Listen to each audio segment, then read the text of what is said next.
Uh, okay, so I'm Barry Emery. I'm going to just give you a brief introduction. Oh, I wanted to ask, show of hands. This, I think, is my 18th talk.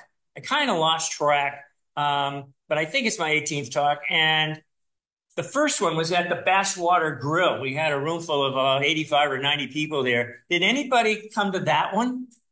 What was it about? That was about the bridge, the Keystone Arch Bridge and the corners of Cheshire. Yeah. So anyway, welcome tonight, and let's get started. So the first thing we're going to do is I'm going to tell you. Look, let's make sure this is going to work now. Okay, my wife and I moved to Cheshire in 1973.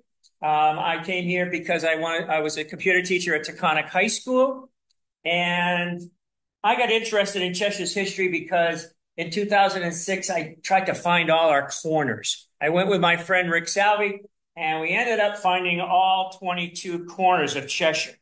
And I wrote my first book down here about Cheshire's incorporation and the shape it's in, because we're pretty oddly shaped.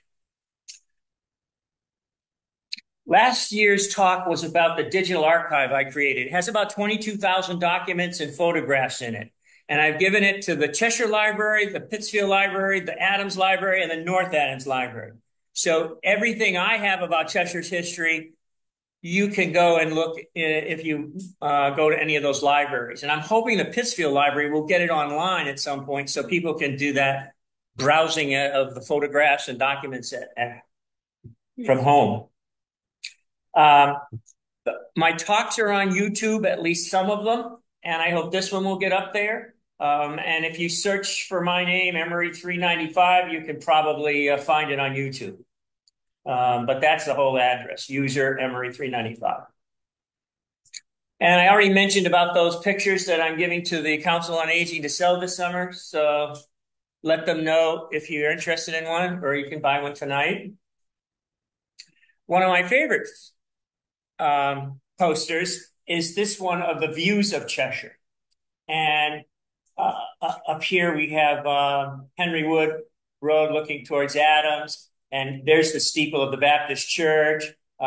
This is kind of looking at Mount Greylock from East Harbor Road. And this is my favorite. And it's the one that shows our beautiful reservoir. And I'm so flattered because the Lions Club took that picture and decided to use it on their sign. And the Lions Club does a lot of good for Cheshire. And I'm certainly, like I said, happy to have that on their sign. I'll tell you about some other nice things that the Lions Club has been doing lately for Cheshire. And I know that's my picture, by the way, because my car was parked there and there.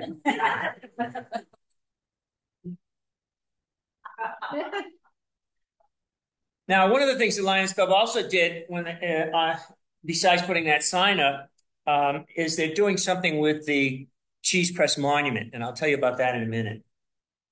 So thank you, Lions Club.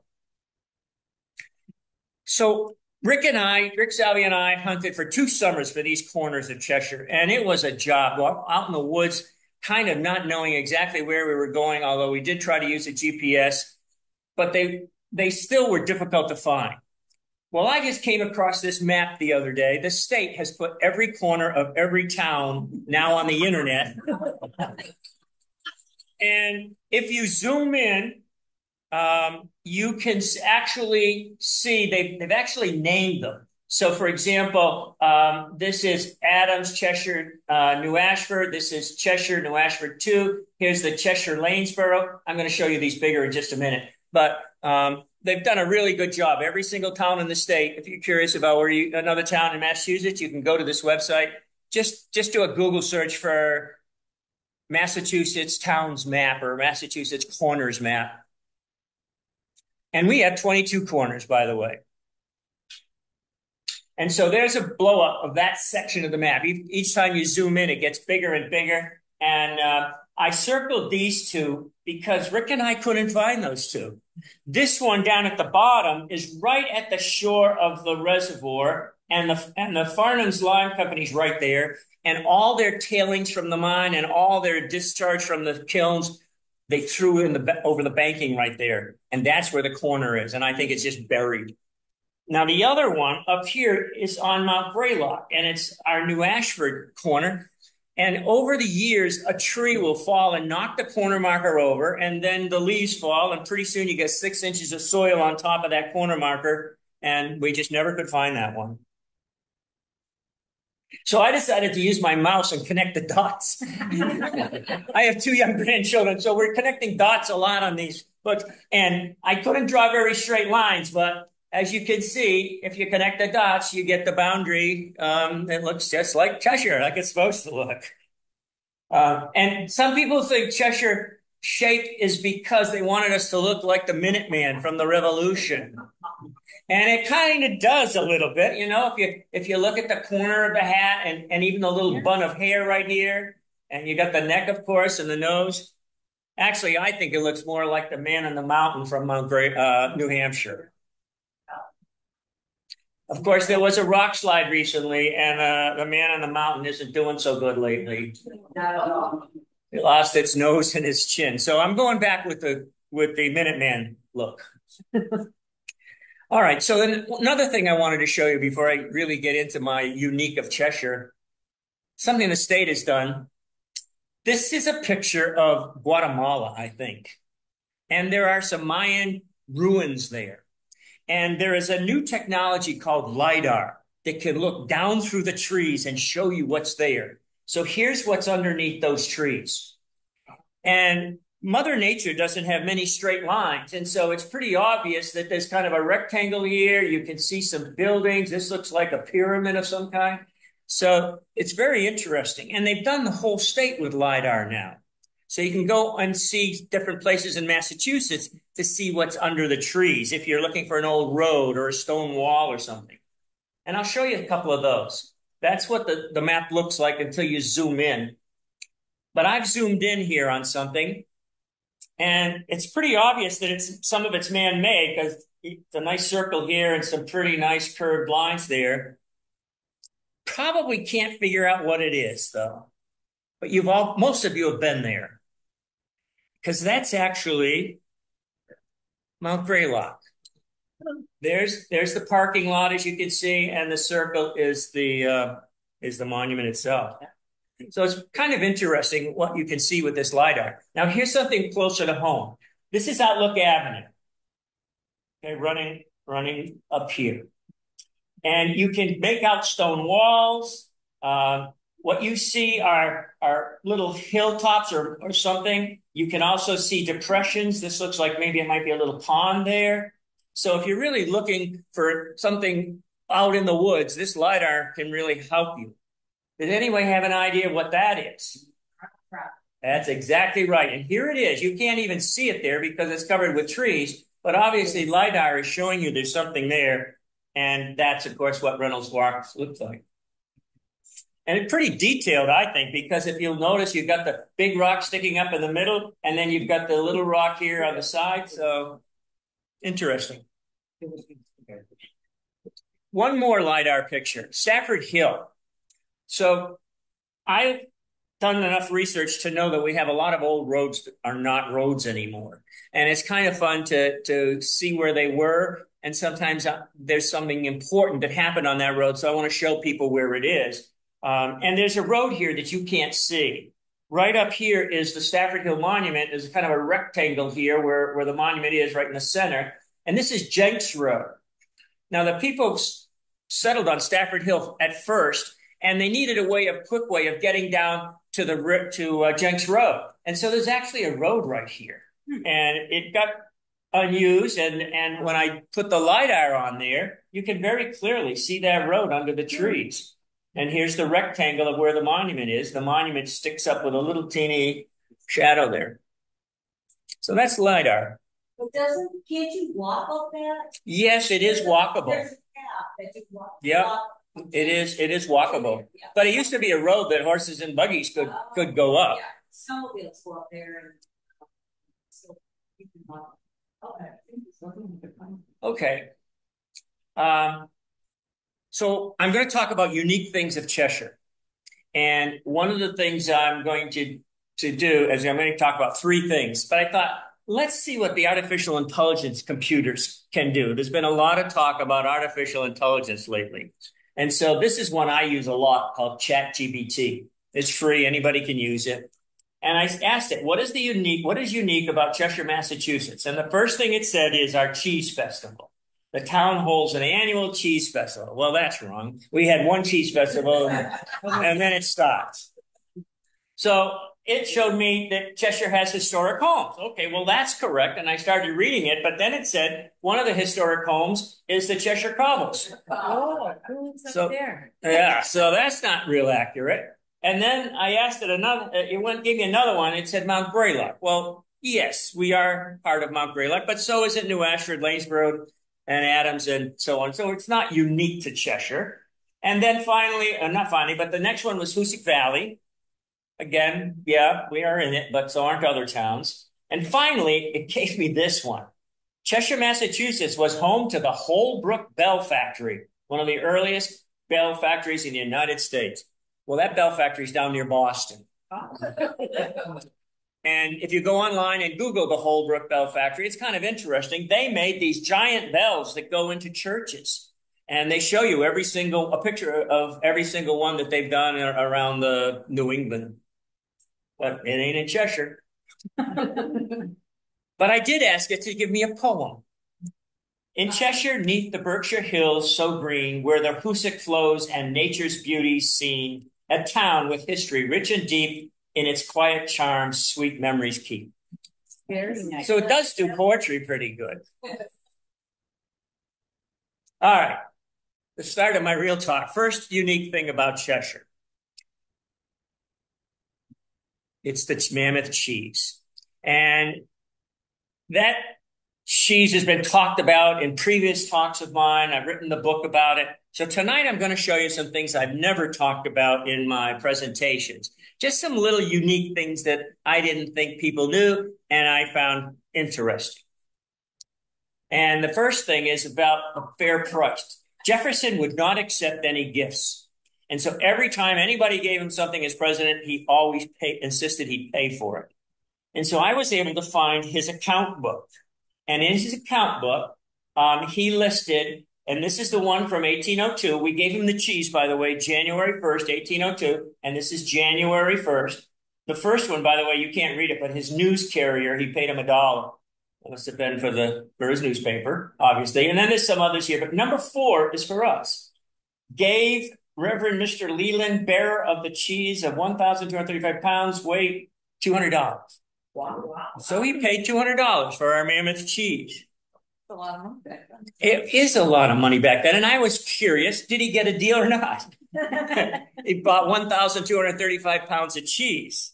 And I don't do much shopping, but I did figure out that that's $4 a pound. Now, you people shop more than I do, I bet, and you might be able to tell me if that's a good price, but I decided to go looking, and here's what I found. This cheese right here is $7.39 a pound. This one is $5.54 a pound. This one is $6.79 a pound, and this one is $6.79 a pound. So he paid $4. He got a good deal, I think. Now, this I found interesting. This is the menu from the Titanic, and they were serving Cheshire cheese.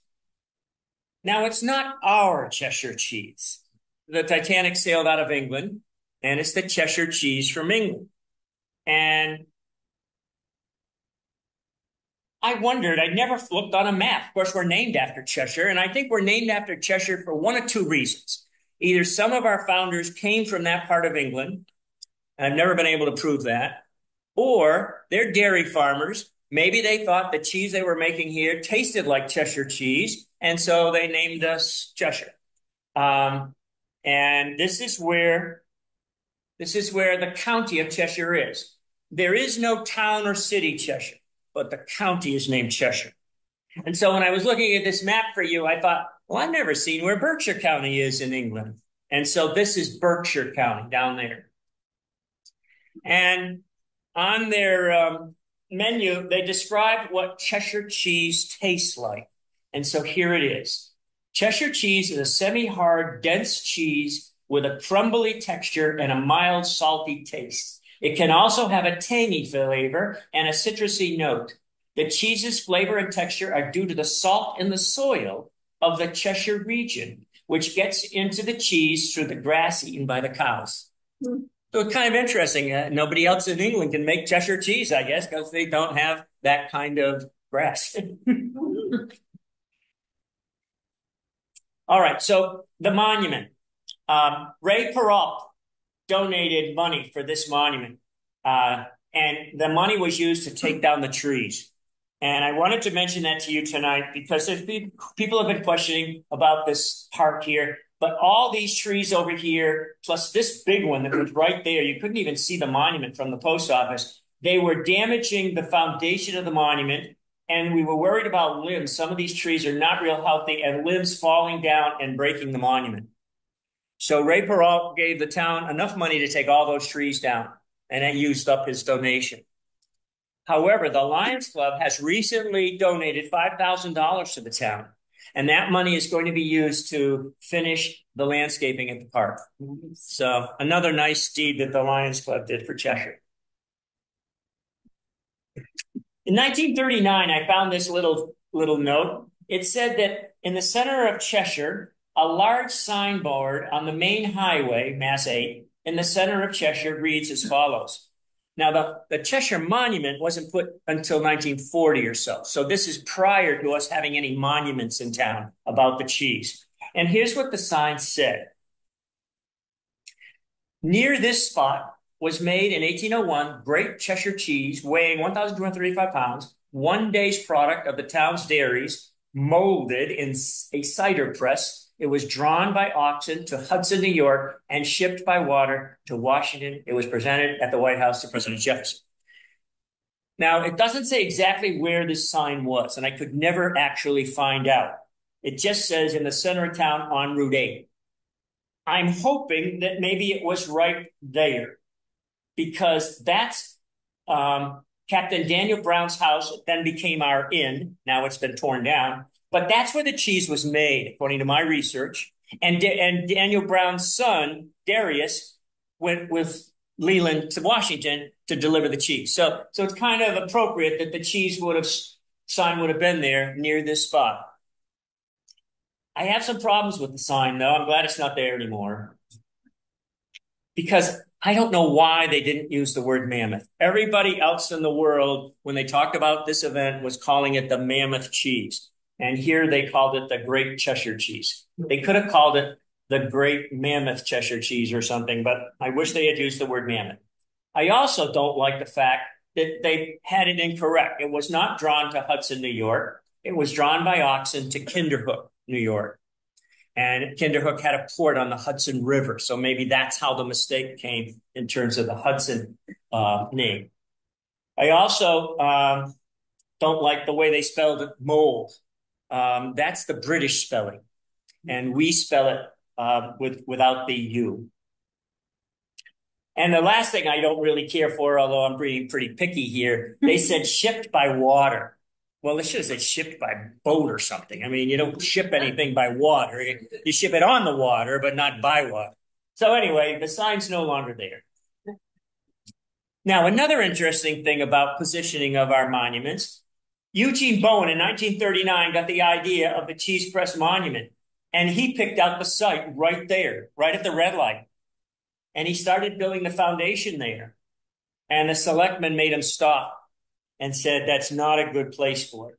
And I guess we might be able to all agree that that wouldn't have been a great place to park and look at the monument with all the traffic right there. And so it was moved to where it is now across from the post office. But I wanted to mention Eugene Bowen because he's responsible for almost every monument in Cheshire. And he donated the money. He got the planning for it. He's pictured here in this, he's pictured here. Whoa, where did I go? No, I can find it. Hang on. Maybe I can find it. I'm getting all screwed up here. Yeah, he's pictured in the lower right-hand corner, putting one of the tablets in the Stafford Hill Memorial. At one time, we had 7 beautiful bronze tablets there, and you can see the size of them based on his size. And this particular tablet, I think, was the one for the Baptists, the First Baptist Church up on Stafford Hill. And those got vandalized and stolen. We only have 2 left now out of the 7. But I was able to find newspaper articles about their dedication, and that's where I got this photograph of him up there. Okay, cheese. We did make a lot of cheese besides the Mammoth cheese, and we had this cheese factory right here in the center of town. This is the town hall triangle right there. And this is Church Street, and this is Depot Street, and this little street in between had the Leland Cheese Factory. And they made 12 60-pound cheeses a day. So that's quite a bit of cheese, I think. 12 60-pound cheeses. And it's interesting that that road has a name. And there used to be a sign there. So this is the road. And the sign, somebody stole the sign almost the day that it got put up. And I'm hoping the sign will put it back. The town will put a sign back there again. I decided to put one back for my talk. It was known as Cheese Factory Lane. So I think it would be nice if we add that back again. Another cheese factory, and there's only 2 that I'm going to talk about. This is the second one. And this one, the building is still there. And you can probably read right here, Greylock, and it was Creamery. You may not be able to see all the words. That's an old building with an old roof, but they made 105,000 pounds of cheese in 1876. And they also sent it to a festival somewhere out in the Midwest, and they won a blue ribbon. So it was considered very good cheese. Where was that there? Excuse me? Where was that? Where was that? Oh, that's right on. You can see that building. It's on 116 going up the hill, just past the height. So here's Stafford Hill. Stafford Hill Road is right over here. So you come up 116, you just start going uphill, and it's on the right. And now there's a construction company that is using the basement, I think, to store some equipment. And I also found a newspaper article from 1896. They made 2,000 pounds of butter a week. Very, very productive factory. Are they selling honey outside of that one? No. Well, I don't know. The honey is being sold by the Ballawanders, and they're being sold at a house that's a little further down.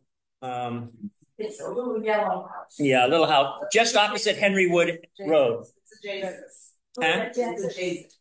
Yeah.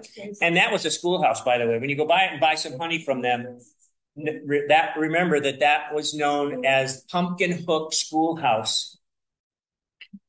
That's it. Wait, are you talking about Steve? It's Steve's. Yeah. Yeah, not Jason. Well, it was Jason. Oh, okay. His in-laws. The house. Yeah, he's got the that was his wife's mom. Yes. Yeah. Okay, I can pause. Are we good here? You 2 want to get together after? All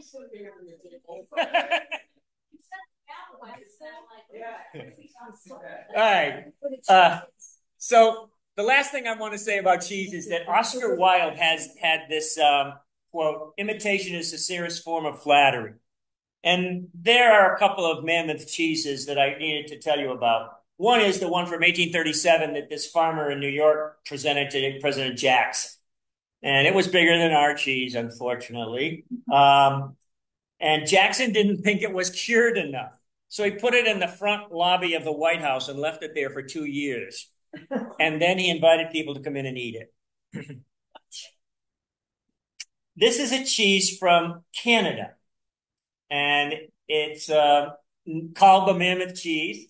We're being flattered.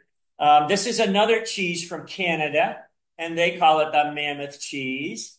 And this picture is often referred to as the Cheshire Mammoth cheese, and it's wrong. This is another Canadian Mammoth cheese. In fact, this was just put on a website a couple of days ago called Just Cheshire, and they called it the Mammoth cheese from Cheshire, but it is not. And finally, the last picture of cheese. These people in Wisconsin couldn't be outdone. They made a cheese weighing 34,000 pounds. Wow. All right, let's go to number 2, unique in Cheshire. And this is one of my favorite photographs of Cheshire. And the reason it's unique is because of the 3 trolleys. And there were 3 different companies that came to Cheshire to provide our trolley service. There was this one, the Berkshire Street Railway. There was this one, the Pittsfield Street Railway. And finally, there was this one, the Hoosick Street Railway. And they all thought Cheshire was important enough to come and put a line into Cheshire and run their trolleys here. So that's pretty unique. No other compound in Berkshire County had 3 trolley lines, 3 trolley companies. And they all had to get to the town hall because that's where the waiting station was. I'll show you that in a minute. But here's how they got there. This is the Berkshire Street Railway. It came up Route 8 and it turned at the corner and came down to the town hall by the turned at the red light. And this is the Pittsfield Street Railway. And it came up Dean Street and then made a little corner right here and came down into the town hall. By the way, you'll notice there are 2 tracks here. I'll tell you about that in a second. And finally, the Hoosick Street Railway came up right in front of our Council on Aging, came up School Street and then turned the corner and came up Church Street to the town hall. And so these 2 companies, they fought over and over again about who was going to build the line there, and they couldn't agree. So finally, both of them built a track there on Lanesboro Road. And I'll show you more about those 2 companies in a minute, but I thought it was interesting that they couldn't agree, so we had 2 tracks there. That's the waiting station. It was not built when the town hall was built. We call it the annex, and it looks a little bit like it was built at the same time. But it was built in 1906. The town hall was built in 1898. And it was built specifically for the passengers waiting for the trolley. And it was called the waiting station. And George Heiser moved to Cheshire as a young man and for many years operated the country store known as the waiting station, a popular stopover in the heyday of the trolley cars, his station serving 3 trolley lines. And I found this little note here from his daughter. My father had the waiting station. Roy Lamb took it over when he returned from World War I. Betty Heiser Chase. Now, I'd like to have one of the Lambs tell me about their ancestors because I'd like to get this straight. It said World War II and it was crossed out by Betty and she put 1 there. So I'm assuming that somebody corrected her or she corrected herself. But I'd like to know for sure. And next to the waiting station is our police station, but it was the power station for the trolleys. And this is a photograph from inside of it. It's the only one I've been able to find. And what happened is Pittsfield made the electricity and sent it up to Cheshire. And Cheshire had to convert it to DC because the trolleys ran on DC. So however this big thing worked, it took the AC alternating current and converted it to DC.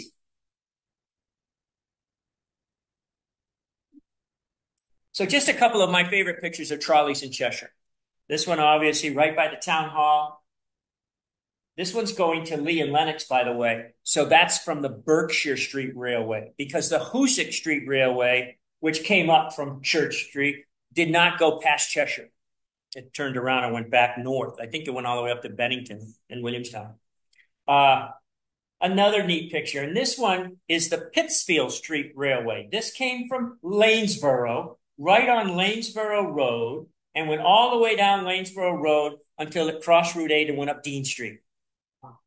And what I like about this picture is here you have, it stopped for people. It always went on roads. People could walk up and the thing would stop and he'd get on. She's probably going shopping. I love the fact that you can also see the old way that the Farnham's Lime Company got their stone down into the kilns. They had these hanging baskets. And this one is full of lime. It actually, if you look at it real close, you can tell. And this one's going back empty up to the crusher plant. This is the building where it's still there. It's that stone building right on the corner of the causeway. It was their office, I guess. Excuse me. And this was the store that was there. And that corner lot is now empty. The store is long gone. And it was a post office. And this this is the Berkshire Street Railway. Now, it was on Lanesboro Road for a little short distance. But what happened is it crossed Route 8 and then it came along the west shore of the reservoir. So it went all the way down the shore here until it got to Lanesboro Road way down here and then went up Route 8. And here's how it got across the reservoir. First, it was a wooden trestle. And when that got disintegrated, Route 8, by the way, would be over here. This house is still there, and these barns are still there. They're right where what's the name of that road that goes up the hill? Just lost it. The ski area used to be there. What is it? Fisher Hill Road. Yes. So those buildings are right at the bottom of Fisher Hill Road. And then they replaced that wooden trestle with this steel trestle. This is the train line, by the way, that went over so the cars could be loaded with the line. And then finally, the last version is this one. Here's that house, and here's those barns, and here's Route 8. And they crossed with a bridge here, and then they just built an embankment of earth. And the trolley came down the embankment until it got to basically road level and went along here and then went up the side of the reservoir to Lanesboro Road. Now, we walk on the rail trail here, and those big granite embankments that were there to hold back this dirt. And there's still quite a bit of a hill right here.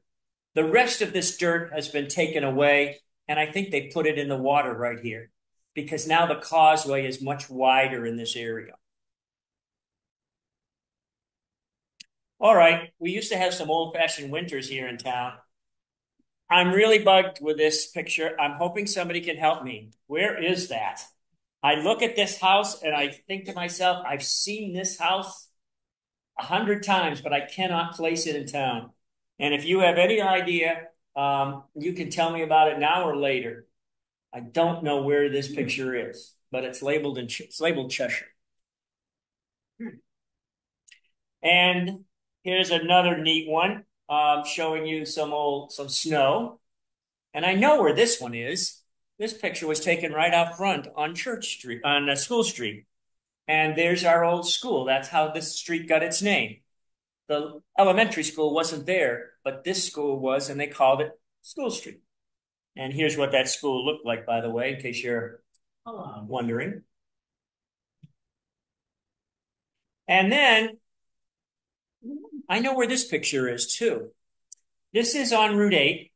Just as you come down the hill from the state police barracks and you make a little corner to go onto, what do they call it? Is it not Grove Street? Harbor Hill? No, well, it's in the harbor. You're right. But the bicycle shop is right over here. Berkshire Outfitters, yes. And this building is still there, by the way. That's what it looks like today. And what I thought was interesting about this photograph is they didn't plow the roads back then. This is in 1907. They just rolled the snow down and packed it down, and the cars stayed on the snow. And they had to shovel or do something with the snow because the trolleys had to get down to the tracks. So you have this big groove here in the snow for the trolleys, like this one. And this, I think, is on Lanesboro Road. And how the heck did they shovel all that snow is beyond me. I tried to do some research to see how they cleared trolley lines, and I found this picture. These little plows on the front of the trolley, but they didn't clear that snow, that's for sure. So then I found this picture, and I think it was mostly shoveled. These are the superintendents. They just are holding their shovels, and everybody else here is shoveling the front there to get the snow off the trolley line. Wow.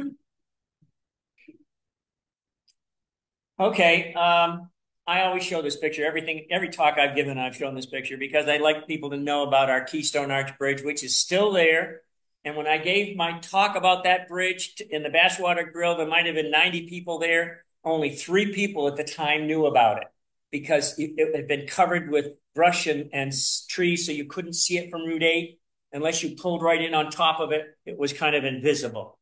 And I would like the state to do something to shore that bridge up and make a little historical place there. This is what it looks like today. It's still there. The railing's not in great shape, but the bridge is in pretty good shape. When I went looking for it, my wife and I went down there, and we parked where we thought it might be. Whoops, screwed up again. And we parked where we thought it might be, and she went and looked over the railing, and she said, "Barry, I think we found it." And this is Route 8 right here. And the road used to come on Eastview Drive and cross right here, make a corner right here. Route 8 wasn't there, made a corner and came over here and made another sharp corner over the bridge. And they did away with it in the 1930s. When the trolley stopped running, they decided to make a new path for Route 8. So is that on the Eastview? I'm still confused where that actually is. So if you go down, the State Police Barracks is up here, come down Route 8. When you get to Eastview Drive right there, just turn and come up towards the reservoir. This is Reservoir Road, I believe. And you go in about 2 or 3 car lengths, and this parking area is right there. Yeah, and you can look right over the railing, and you'll see the bridge. So the water for Adams used to come from, yes, used to come from that reservoir. Yep. This brook right here is now called what? Who knows? Bassett Brook. Thank you. Used to be Franklin Brook. It's called Bassett Brook. And it now crosses under Route 8 in a big giant culvert. And my friend, John Bianchi, risked his life and limb to stand out in the middle of this roaring brook to show us the height of that, the perspective. Pretty tall arch there. And if you're a mountain goat, you can come down the side of the bridge here, walk down right into here. You can then make a corner, and you can stand on a ledge that runs all the way under the bridge and looks down at the brook. It's a really beautiful spot, but you got to be very, very careful. If the state were to take this over, they could maybe put some nice steps there and some hand railings, and people could get down and really enjoy the architecture of this bridge. Part of the bridge was built in 1830, by the way. And it's a very old part. Part of it's very old. They had to enlarge it in 1903 when the trolley came from Adams. So it's now twice as wide as it was in 1830. And I'm showing you this because it breaks my heart when I read about Stockbridge's bridge. They have one that was in a newspaper article just recently talking about how they're trying to get the state to fix it and recognize it as a historic landmark and so on.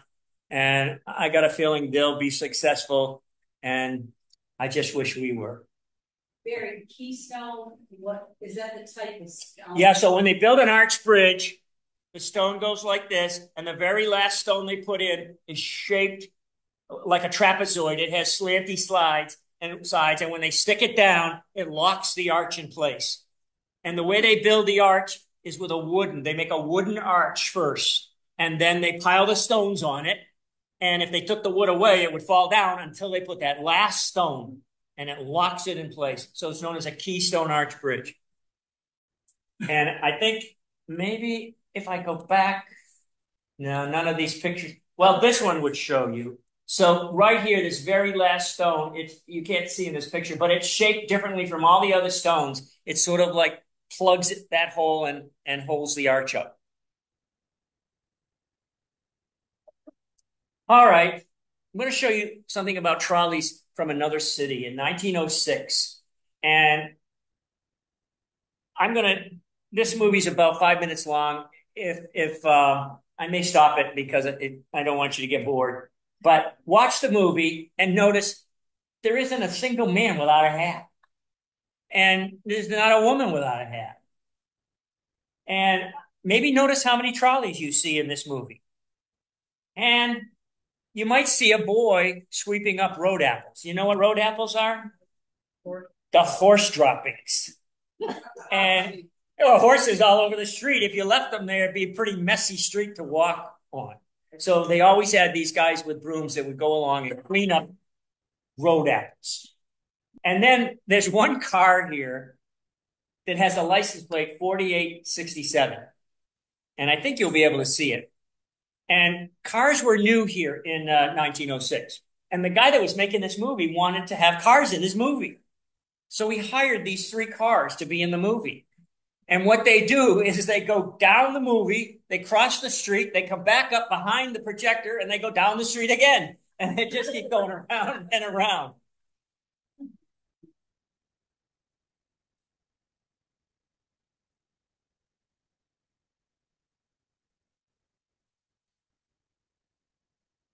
There it is, 4867.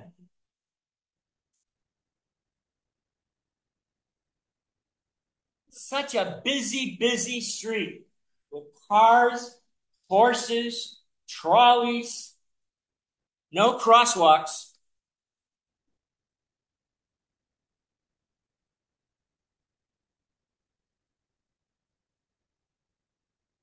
I haven't seen any trolleys yet.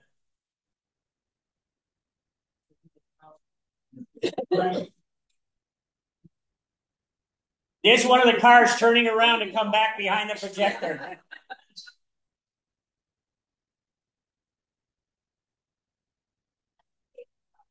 That is not a trolley. You're right.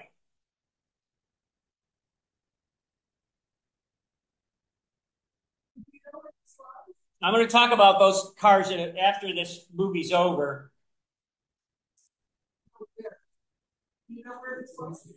Yes, this is in San Francisco on Market Street.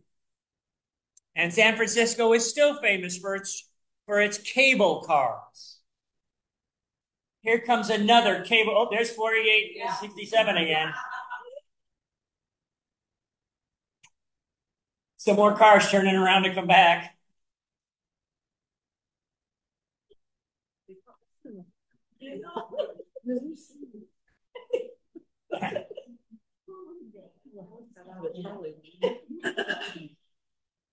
I'm just amazed at how busy, I've never lived in a city. I visited New York, but I've never lived there. But I'm just amazed at the number of people, the number of horses, the number of cars, the number of wagons.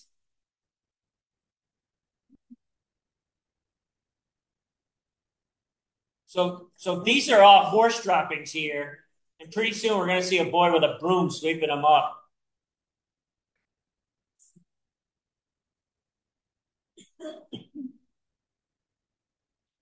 There goes a trolley across. You see it going in the background there across? Oh, yeah. That's a trolley. Oh, there's 4867 again.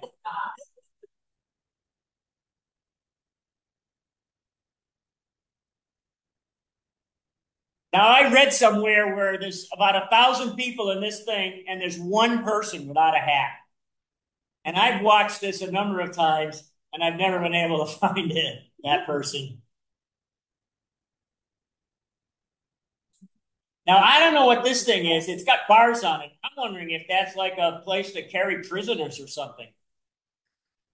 The old paddy wagon. There's another trolley. And you can see the things up on top that had to hook onto the electric line.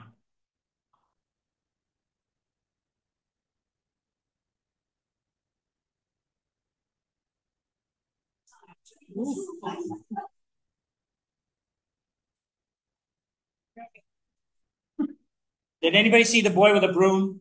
Yes. You did see him? Yeah, okay, because he was in this area when he was sweeping. So that's Market Street. Oh, there's 4867 again. I wonder how much they got paid for that.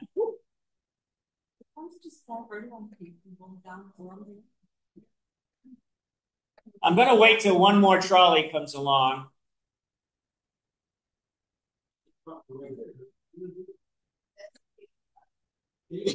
Notice this building. You're going to see that in another picture I show you. That was the terminal for the cable cars. Okay, here comes another trolley across.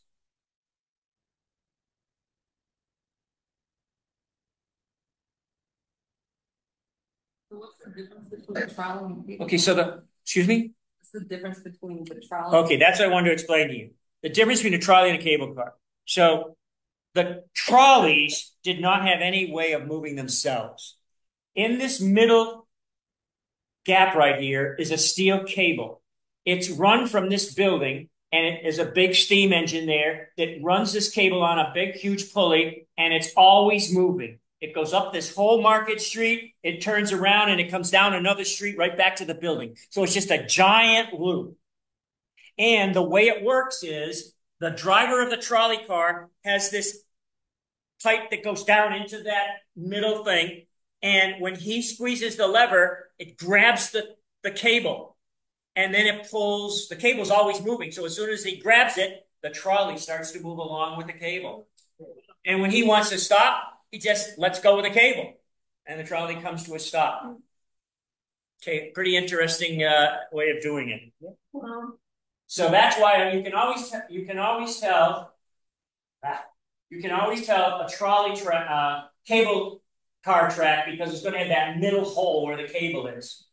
The trolleys, on the other hand, have these things that stick up to connect to the electric overhead wire. This would be reserved on right? It could be, although I'm not 100% sure. It may be that this went down to another street, and I forget. This is actually 12 minutes long, and I don't want to show you the whole thing. You may be right, Tom. It may be that the trolleys come back to that thing. I don't remember. So in these buildings back here is a big steam engine, and of course, it would be down in the hole a little bit where the cable is, and it's got a big circular pulley, and the cable's under tension. So as the steam engine turns this pulley, it pulls the cable through the channel on the street. So Barry, what came through Cheshire? Was that Cheshire was all trolleys. We had all the overhead trolley, all electric overhead. No cable cars in Cheshire. Joe? Trolleys around here, what speed did they normally travel? You know, I don't think they went very fast because they were always on road. That's the other difference between trains and trolleys. Trolleys were light enough so you didn't need a big railroad bed, and they went always on a road. It was easy for people to come out of a store, flag the trolley, get up on the trolley, take off again. I don't think they went much more than maybe 10 miles an hour because there were so many people on the street, and they had to stop quite frequently. I have a document that showed 2 million people or 2 million riders on a trolley in a year in northern Berkshire. wow? Now, we didn't have that many people, but it shows you that somebody goes into the store, gets out of their house, gets on the trolley, goes into the store, does some shopping, comes back out, gets in the trolley, goes up to the next store, gets off, and each one of those is a ride. And, they went all over northern Berkshire. I don't think they went very fast. The what? Yes, I have the schedules. If you're interested, I can email them to you. They came pretty frequently. And the trolley tracks are still visible in some places, right in front of the post office in Adams. You can still see that trolley track. Yeah.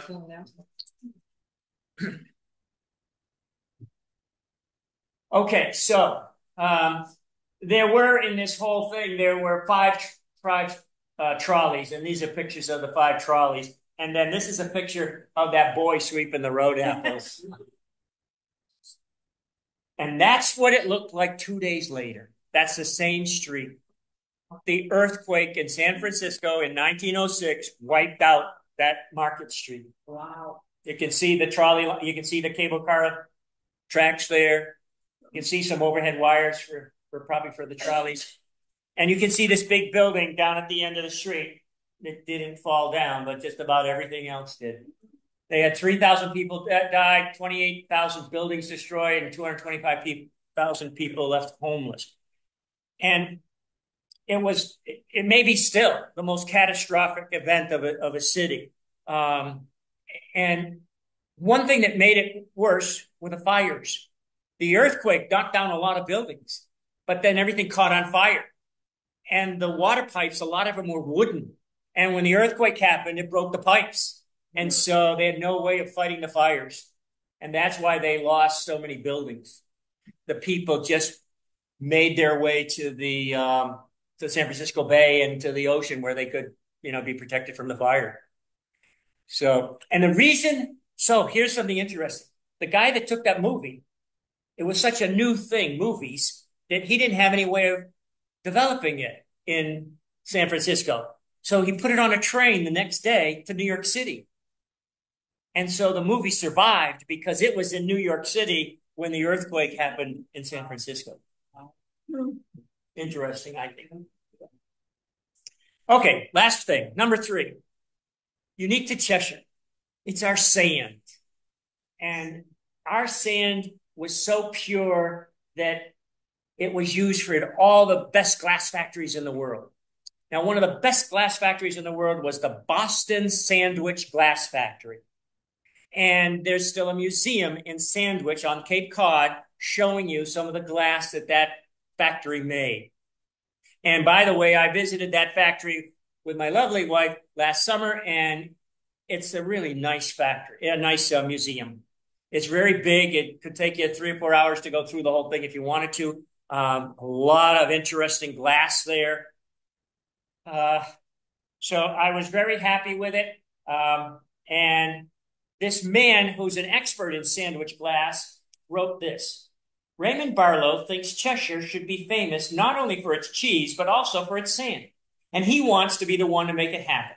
Barlow, a Windham, New Hampshire resident, an expert in sandwich glass, believes the story of sandwich glass has more to do with Cheshire than Sandwich, and that the tale has never taken its rightful place in the history of the town. So we were known for our sand, not for our glass, but I'm going to tell you a little bit about our glass in a minute. But we were known for our sand. Now, I give that museum 5 stars when I went through it because it was just so interesting. My rating didn't come out very good up there, but it's a rating of 5 stars. But then as we're done, I didn't see anything about Cheshire. So I asked the museum director, I said, I'm from Cheshire. I understand that, you bought our sand to make this glass. Do you have anything about Cheshire in the museum? Oh, yeah, follow me. So around the corner on this little teeny shelf was this little teeny jar that said Cheshire. That's the only thing in the whole museum. And so I changed my rating to 1 star.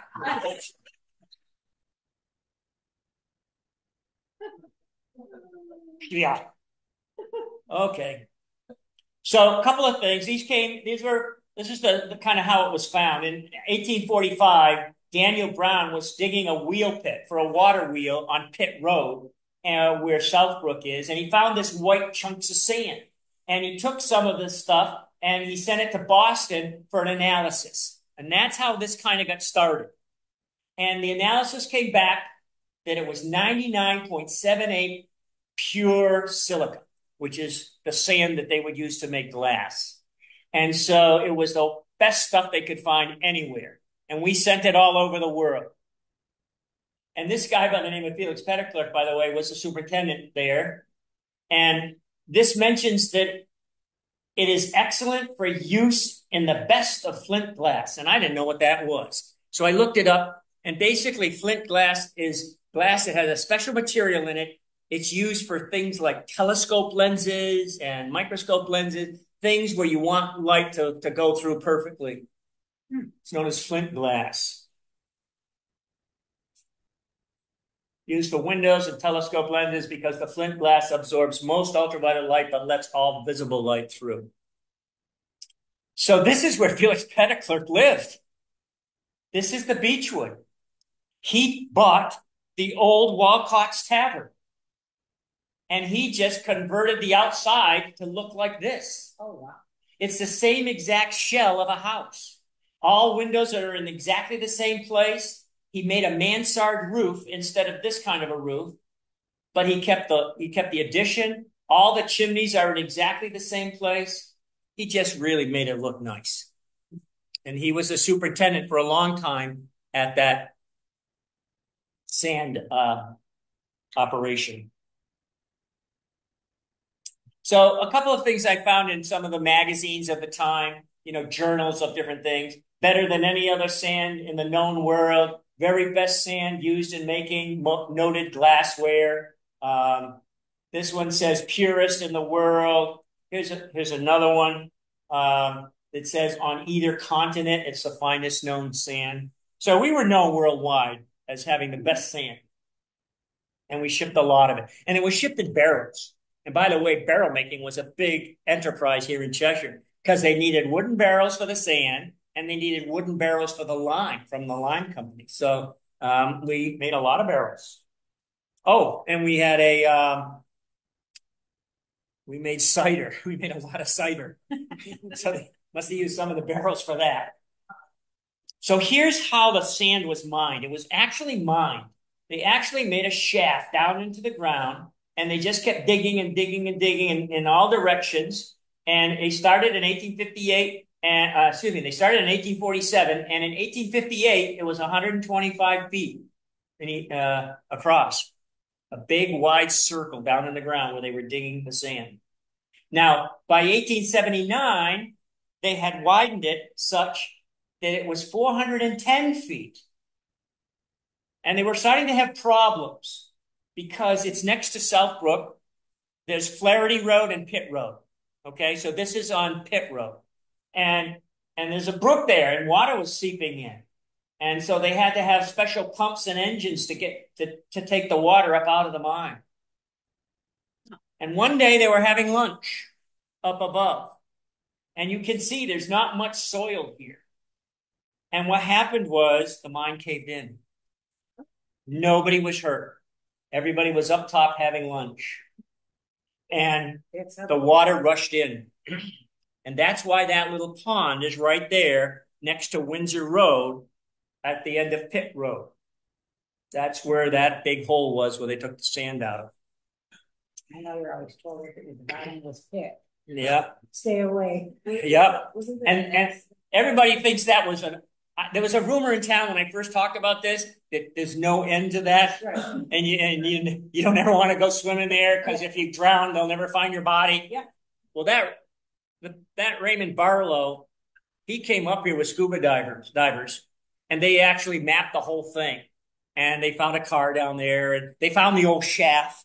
And I have photographs in my book of some of the things that they found there. But anyway, it's not that deep. As my mother always told me. Was there an accident where a horse fell? So they were making a lot of money, and they were pretty upset when that caved in. So they hired a geologist. And the geologist, here's the pit. So that's where they were digging the sand. The geologist was able to find the vein of sand, go along, and over here next to Windsor Road, it kind of came to the surface again, and they started digging again right there. And there's a house here, and if you go just past that house and look in, you'll see this big area. It looks like somebody took a lot of dirt out of there. Well, that's where they were mining the sand after the thing fell in. We had other sand places in Pittsfield, in Cheshire, by the way. We had one on Notch Road. We had one down by the reservoir. In fact, there's a little teeny house right there. That was like an office for that building. And the sand was on the other side of Route 8. And there was a tunnel underneath the road. And all the factory kind of stuff, the machinery was right next to the shore of Route 8, of the reservoir. In fact, when you go over Route 8, right by there, that's just past the Country Charm coming towards Cheshire. You start to go downhill, you can feel a little bump in the road. And that's because it's starting to cave in again where that tunnel goes underneath the road. When I first came to Cheshire, they had paved Route 8, but they hadn't done a good job. And a year later, there was a dip in the road. And eventually they fixed it, but now it's coming back again. That's where we got the sand for our sandbox. We had white sand. Yeah. The other sand companies, by the way, they didn't use their sand for glass. They used it for other things. Sand Mill Road had another sand thing. And that sand wasn't as pure. And they used it for things like fire brick. Okay, so we aren't have the purest sand anymore. North Carolina has this place, and their sand is purer than ours even. It's 99.9% silica. They use it for technology things, for computer parts, silicon wafers that are used in the semiconductor industry. So is it quartz that you find the silica? Yeah, quartz. So I'm doing this from memory, but glass is made out of almost all sand. Now, they add 2 or 3 things to it. And I remember why, and I'll tell you why, but I don't remember the two things. One thing they add to the sand lowers its melting point, and therefore they don't have to get it to 6,000 degrees Fahrenheit. They can only get it to 4,000 degrees Fahrenheit. So that's one thing they add to the sand. Just a little bit of it lowers the melting point. The other thing is really interesting. If you made glass without this other thing, the glass would melt in the rain. And so they add this thing that makes the glass waterproof. That's what I read. You look it up yourself. Now, most of the glass today is made in Germany, I understand. We did make some glass here, though. And that's the last thing I'm going to tell you about. We didn't make very much of it, but we had a company called the Cheshire Crown Glass Company, and they started in 1815. They were right by this South Brook, right where they found this sand later. And these three guys were very instrumental. These three guys were very instrumental in it. And they're famous in Cheshire. Darius Brown was one of the ones that went to Washington with the cheese. John Brown did a lot of things in Cheshire, and John Leland Jr., that was the son of Reverend Leland, who had to do with the man with cheese. And they made this stuff called crown glass. So here's what crown glass looks like. They spun it like a pizza, and as it was molten and they kept spinning it, it kept getting bigger and bigger and bigger. And where it was attached to that pole made this little bump, and they called it the crown. And after it was cooled, they would cut it into these window panes, and then they would sell it for window glass. So that's the early kind of window glass that they made in the early 1800s, crown glass. Now, there's one piece of Cheshire crown glass left in this world, and I found it. It was buried in the basement of the Berkshire Museum. Oh, wow. And this is what it looks like.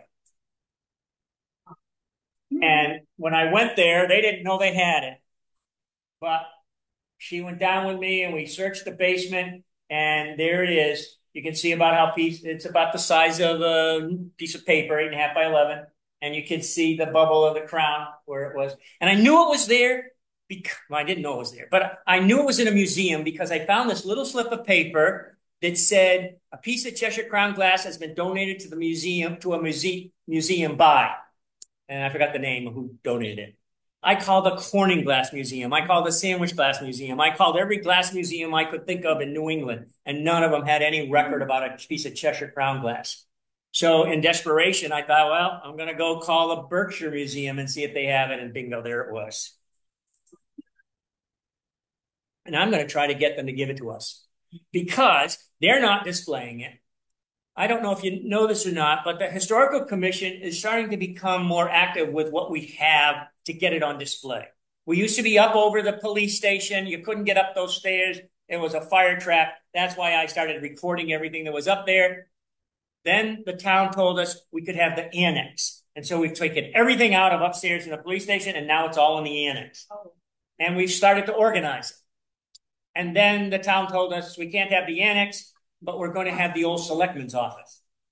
And I think that's a nice place. It's got that old safe where we can keep some of the documents in for fireproof protection. And I'd like to have that crown glass there. We could have a nice little display of Cheshire glass making and other artifacts. Okay, so I found this in 1855. At present, there are 3 manufacturers of glass in Berkshire County. One in Cheshire, one in Lanesborough, one in Lennox. The one in Cheshire, it's only been in operation for 2 years. In fact, it only really lasted 2 years. And what's interesting about it is, in 1854, they started making rough plate glass for floors. Now, plate glass is thick glass. It's so thick and strong that you can stand on it. You can use it for a roof, you can use it for floor, or you could use it for giant store windows. And they made 600 feet of it in a day. And the way they made that is they had a big iron platform, and they had hot fires underneath, and they would pour the glass on. It would stay molten, and it would spread out over that big iron platform. and they would let it cool, and it would be plate glass. It'd be a half an inch thick or whatever thickness they wanted to pour it in there. Unfortunately, very soon after they learned how to do that, they either got the iron too hot or they didn't let it cool properly, and that big table cracked. And they were never able to use it again. And they never made any more plate glass. The whole operation went to Lennoxdale. And one of the things that's interesting is the guy that started Pittsburgh Plate Glass, which was a huge glassmaking company, he actually came here to learn how to make plate glass in Cheshire. And then he went back to Pittsburgh and started Pittsburgh Plate Glass. Now, we have one piece of that. And there it is. And it was made in 1854. And this guy, Dean, was building his house in 1854. And he owned part of that glass factory. And I could just see him telling the guys at the factory, look, I want a piece of that glass. I'm going to build a cupola up on top of my house. And right up here on the floor is this one piece of Cheshire plate glass. Wow. You come up the stairs here, and you come around, and then you can stand on this glass while you're looking out these windows. Pretty cool. So there's two pieces of Cheshire glass left. The one in the Berkshire Museum and the one in this house. I don't think they'll give us that one. All right. I want the lights on, and I want to thank you for coming. I'm going to do one more thing. I'm going to hand you out a piece of Cheshire sand to look at.